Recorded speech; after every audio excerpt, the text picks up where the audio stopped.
My name is Arthur Melo. I'm from Brazil. I'm the liaison officer for public health issues of the International Federation of Medical Students Association. And together with the Knights and Felicity Knights, we're going to host this amazing public health advocacy training. And just to inform you, this session is going to be a little bit different from the others. It's going to be really interactive. We need to participate of all the sessions, okay? So let's go. So, for you, what is advocacy? Does anyone know? No. Good.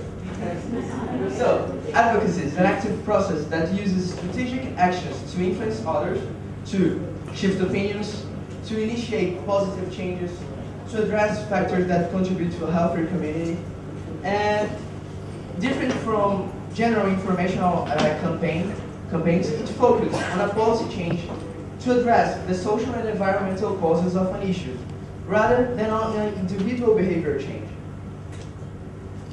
So, advocacy is the process of influencing outcomes, including public policy and resources allocation decisions within political, economic, and social systems and institutions that directly affect people's lives. So, according to Wallach, in 1993, advocacy is a catch-all word for the set of skills used to create a shift in public opinion and mobilize the necessary resources and forces to support an issue, policy, or constituency. So, advocacy seeks to increase the power of people and to make institutions more responsive to human needs. It attempts to improve the power to define problems and solutions and participate in the broader social and policy arena by all the community. So, in the context of public health, advocacy is a powerful tool for us.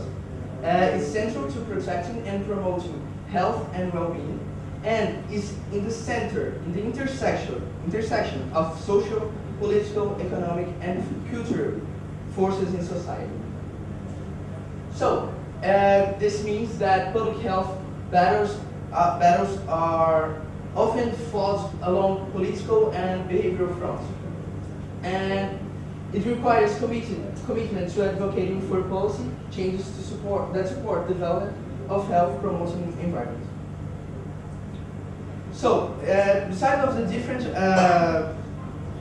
different definitions of public health advocacy, we have some common key elements. There are the emphasis on collective actions to effect desired systemic changes, a focus on changing upstream factors like laws, regulations, policies, institutional practices, prices and products standards, for example, and an explicit recognition of the importance of engaging in political process to effect desired policy changes.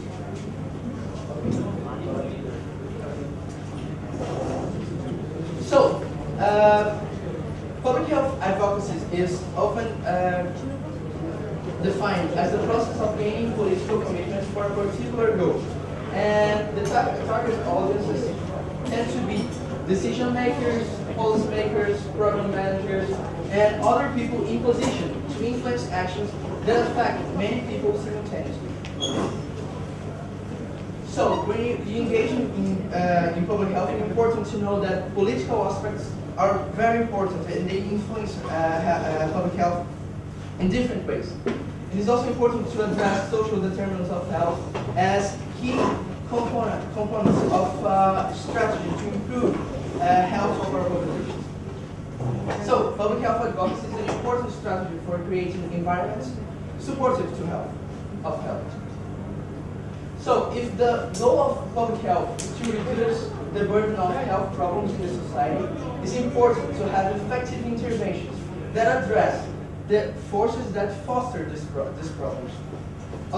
Social and political dimensions of health cannot be ignored. Otherwise, we're going to have only a superficial image of the solution we think we're helping with.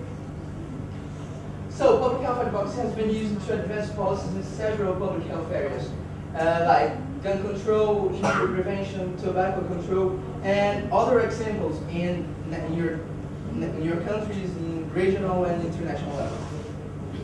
So I have many examples of successful public health advocacy, and different ways to advocate for public health are critical. A critical role of advocacy in translating research into policy, practice, and important changes in our society. So it's really important to have your work in your countries as public health advocates. We need your work. We're working here to advocate for public health, and you need to do that in your country. So now, Dan is going to continue this presentation, telling you how you can do that. Thank you. Thanks, Arthur. So by way of introduction, my name is Dan. I am married to Felicity, and we are both junior doctors working in hospitals in the UK, in the north of the UK, in Newcastle.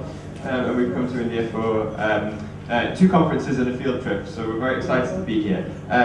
We did also just land this morning from the UK, so I do apologise if we're not particularly energetic. We're still quite jet lagged. So hopefully now you're convinced of the value of advocacy, but now we need to give you some tools to start planning how to do some campaigning. So we really weren't sure how much experience there would be in this group, so apologies if it's a bit basic for some people and apologies if it's a bit advanced for others, but hopefully everybody will get something useful. So just a quote this is from Alice in Wonderland, which is a very English novel for children. If you don't know where you're going, it doesn't matter which way you take. Now that's meant to be ironic, and hopefully will kind of convince you that we really do need to plan. So, as we've said, we want this session to be interactive. So, I'm going to ask you now just to turn to the person sitting next to you, and I'm just going to give you 2 minutes, and just discuss between you, why do you think it's important for us to strategically plan our interventions, whether it be in advocacy or any other domain, but specifically focusing on advocacy and campaigning? Why is it important to strategically plan? And I suppose a similar way of asking, a different way of asking the same question, what would go wrong if we don't do that? So I'll give you 2 minutes, and then I'm going to ask for some feedback. So just discuss that for 2 minutes. Go.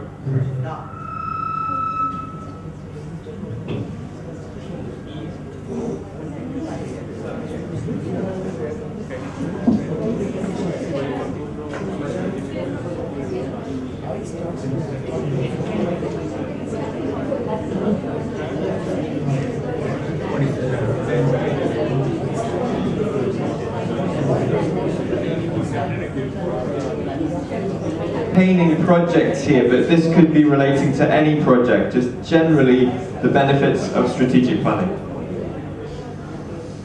Give me 30 more seconds.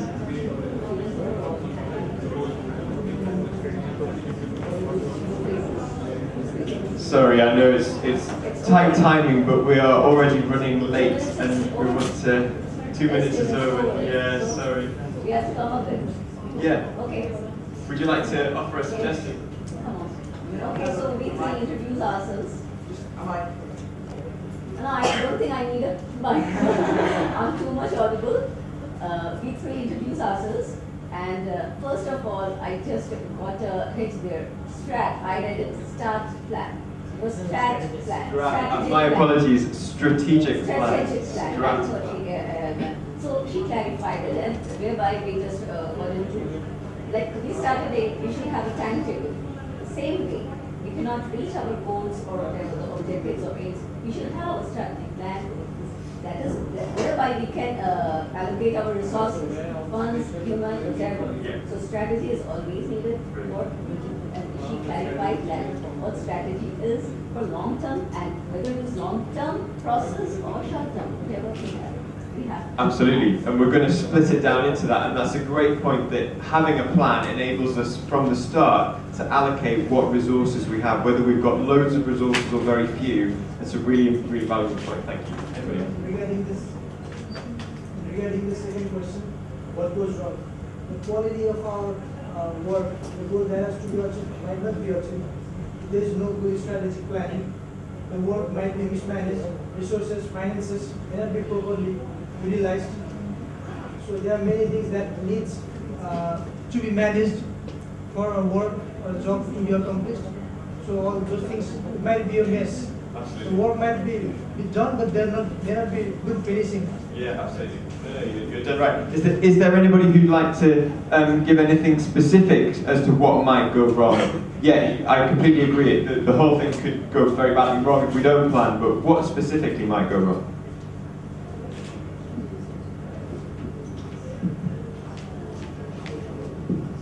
I think it's implied that when you do any program, there must be a plan.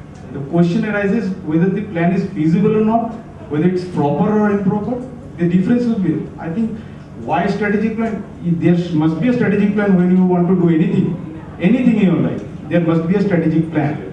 If you, even you want to marry, you must be have a strategic plan. Okay, and everyone knows if someone doesn't have any plan and he gets married, what wrong it can go, what the consequences. So the question is, what is a proper planning? What is the difference between how to choose this plan is proper or not?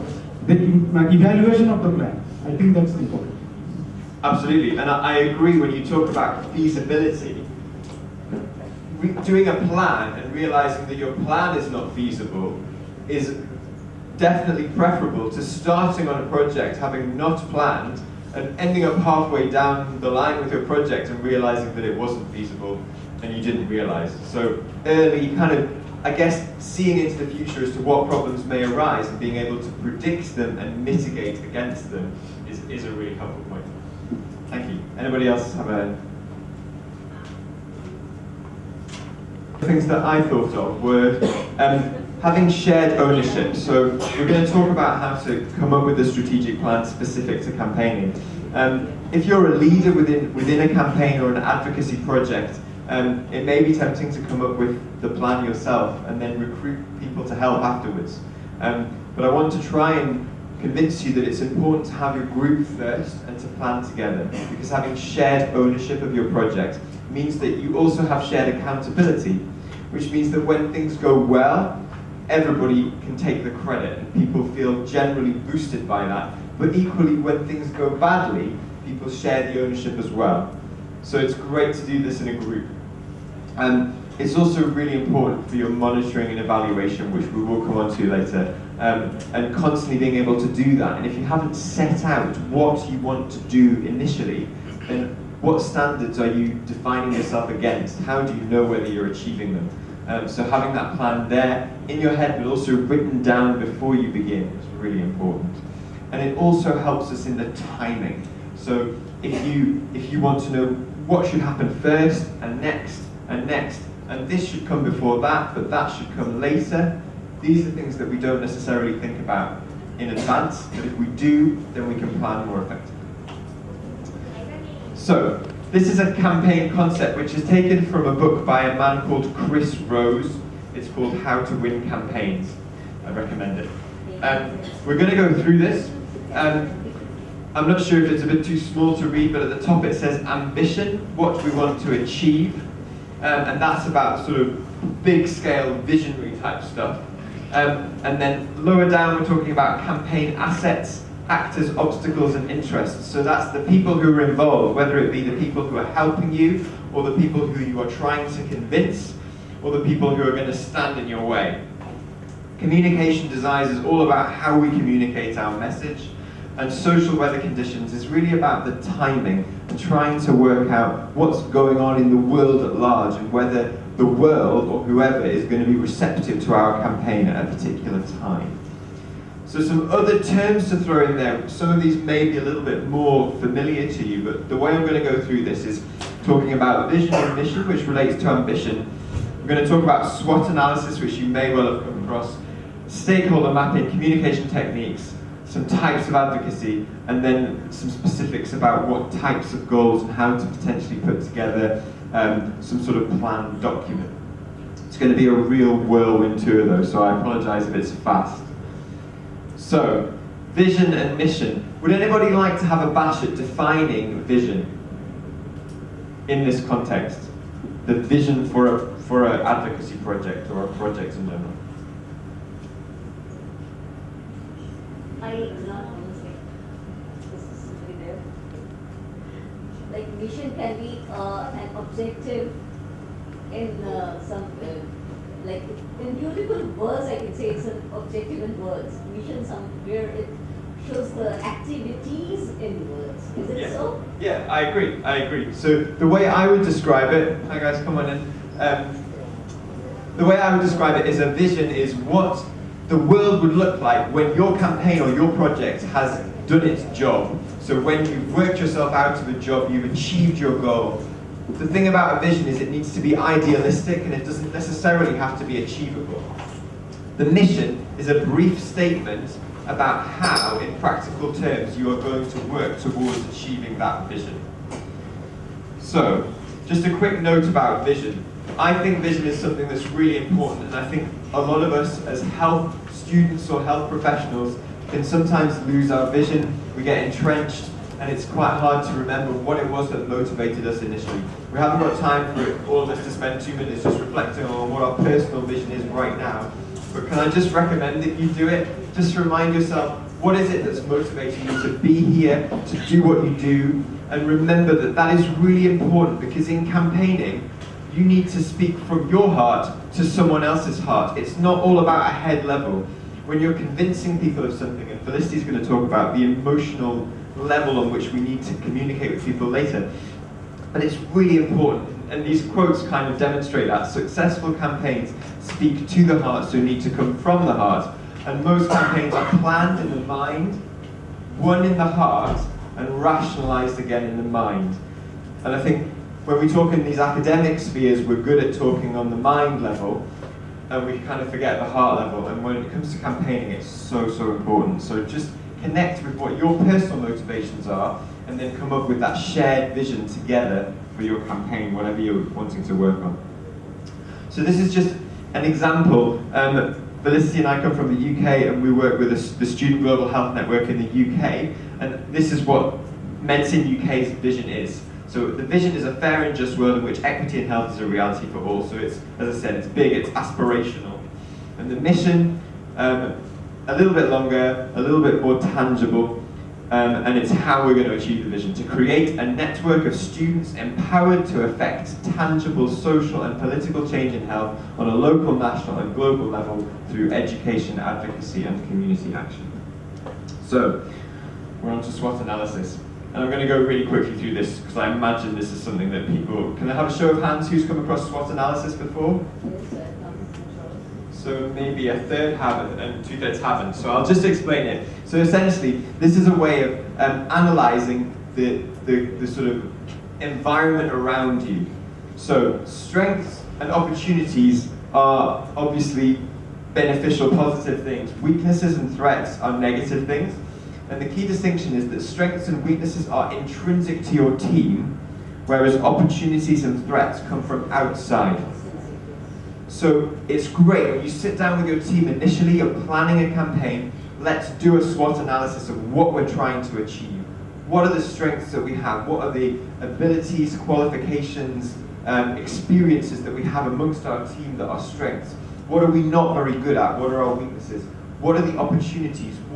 Who could we ask to help us? What resources are there out there for us? And what are the threats? Who's the competition? Who's out there to stop us doing what we're doing?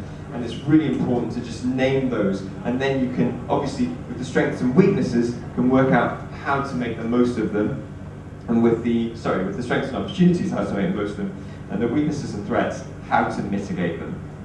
So again, back to stakeholder mapping this time.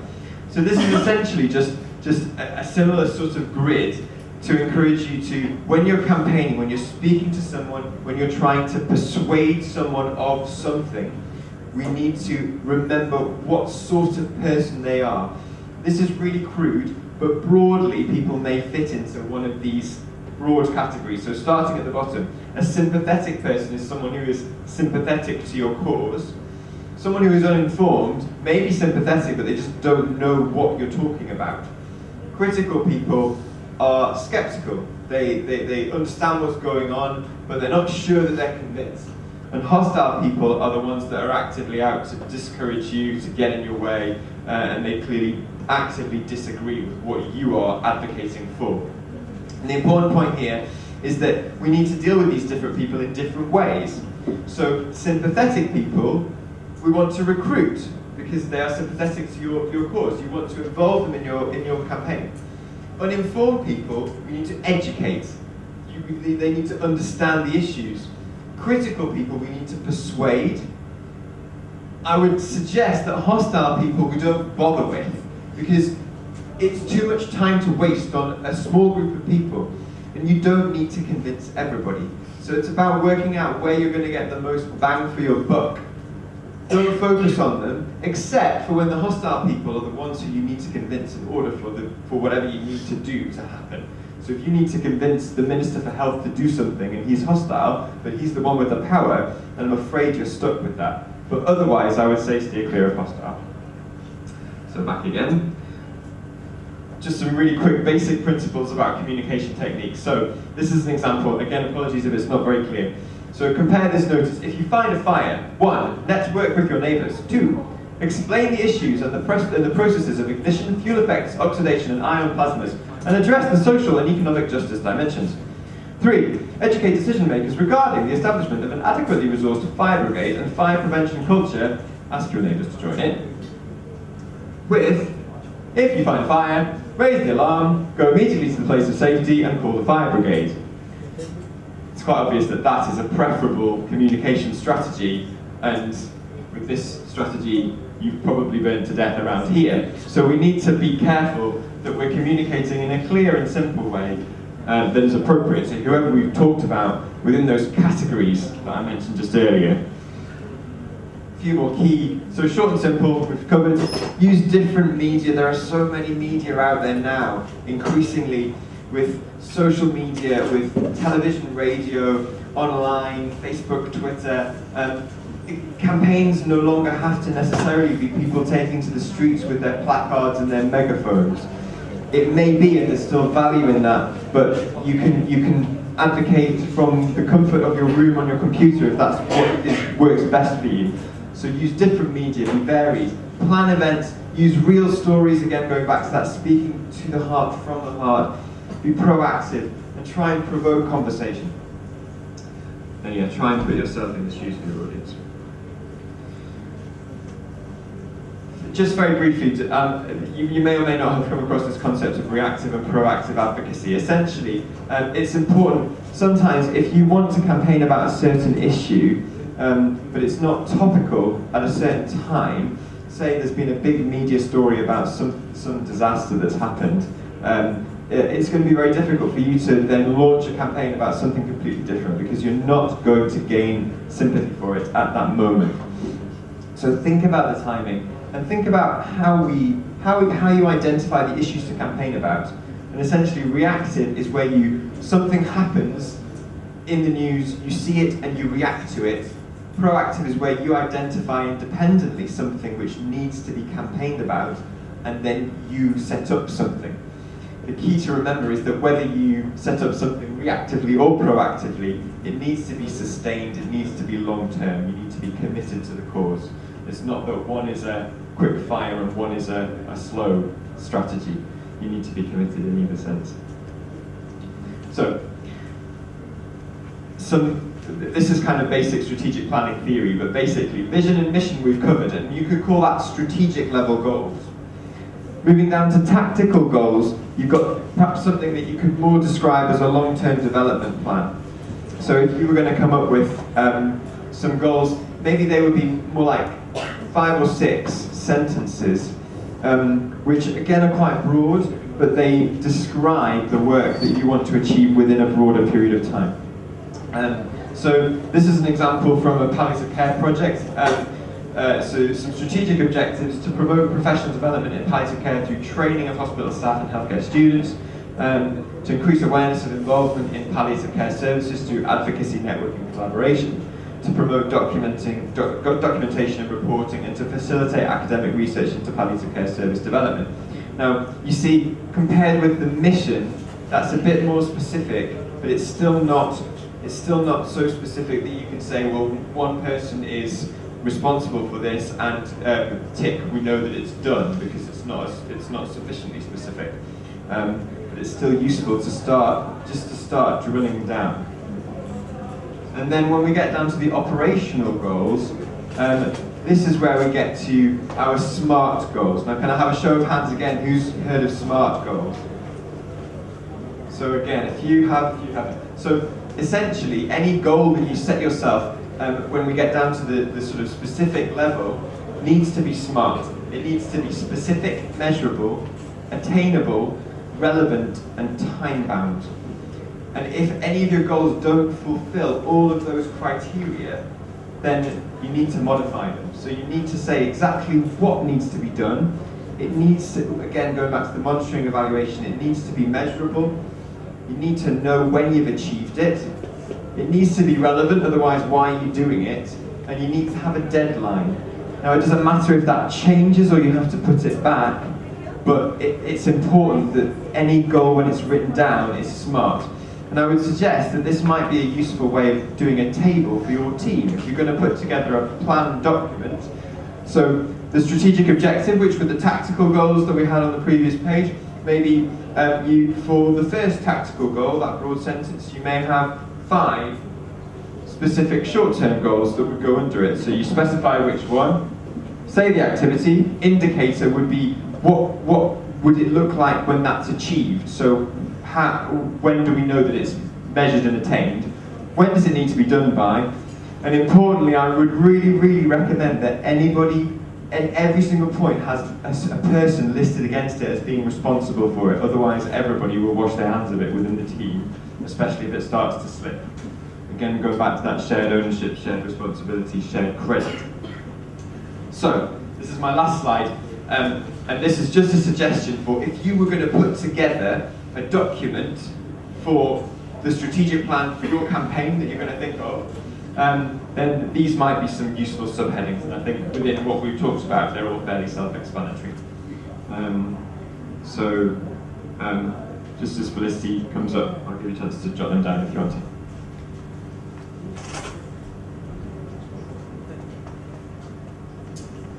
Fine, so I'm going to talk a bit about what goes wrong in public health advocacy, and you guys probably have a lot of experience about that as well, so I'm hoping we'll be able to share some of those, because it is a very challenging field to work in. I think the first thing to say is that if you do everything well in planning, and you have a plan A for if things go well, and a plan B if things go a little bit less well, and a plan C and a plan D, you probably wouldn't have to worry about these challenges, because you'd have planned for all of the different options.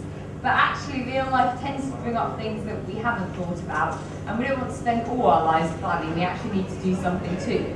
So what do you do about these problems when they come up? So, the first thing I'd like you to do is talk to your neighbours again. Tell them about a time when you've struggled with something. This could be within public health already, if you've tried to put an intervention in place, or you've had a campaign. Or it could be something really simple, like trying to change someone's mind about something. A type of food or clothing or something like that. It doesn't have to be public health at all. And I want you to think about, what was the problem there? Why didn't that person agree with you? And how did you change their mind? Or how did you overcome the challenge? Okay, I'm going to give you 2 minutes to think about that and talk to one another. Okay?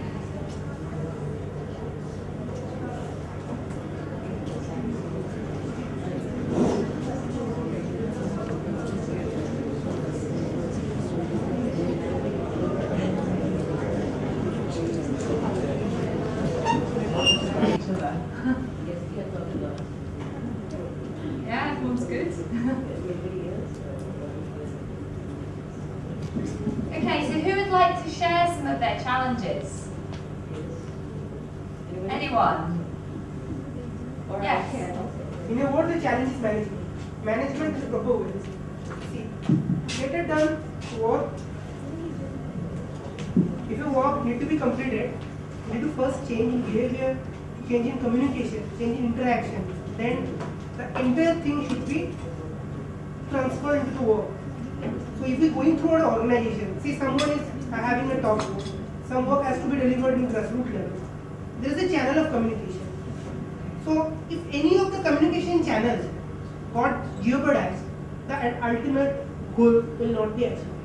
So in a word, it's the management of time, management of right people in right place, and management of the total plan. Means the plan you are making, either it is sustainable, attainable, or at all profitable in time benefit ratio, cost benefit ratio, or whatever. So this is what the what challenge is. Absolutely. So you bring up quite a few things there. We've got communication at different layers. We're talking about working with the team and managing resources in the most effective way possible. Great. Any other points? Yes, we are in pairs.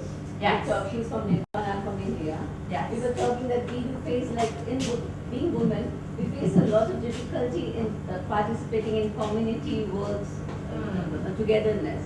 So we felt the challenge is that being women, we are not coming in the forefront. Right. So we should identify our problems, the problem that are common in a community, and raising all, that is the challenge that women are not coming. So advocates like bringing all the women together under the same roof or under the same umbrella is having the same problem. That is the challenge, and that focuses us to be together. That then we activate ourselves and we form